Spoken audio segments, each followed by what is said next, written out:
Magandang gabi sa atin mga ka-Georgie, no? Actually, pahabol na ito, no, para mapakinggan natin yung mga yung paliwanag sa ating mga kapatiran natin na mga iglesia, no.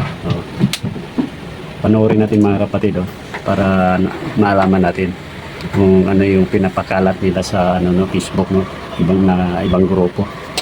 Sundan natin kapatid.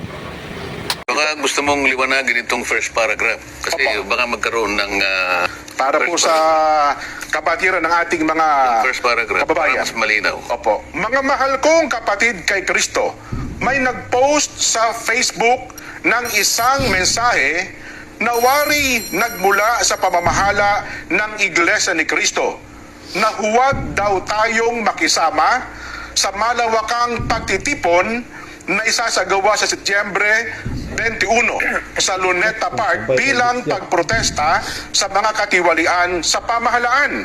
So walang sinasabi, walang pasabi Opo. na nanggaling sa iglesia na sinasabing huwag kayong sumali. Opo. Wala pong sinabing ganon na bilin.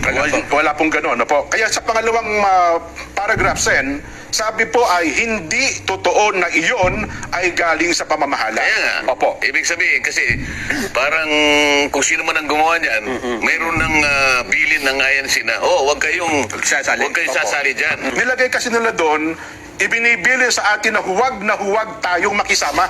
Totoo. Yun po yung hindi totoo. Pwede yung gumawa niyan, yung ayaw magtagumpay yung gagawin. Kung sino man yung nag-organize yan.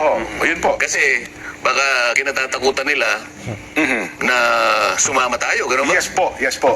So inunahan na tayo. Pinurian po ata nila. Mga ka-Georgie, no? Kita-kits tayo bukas, no?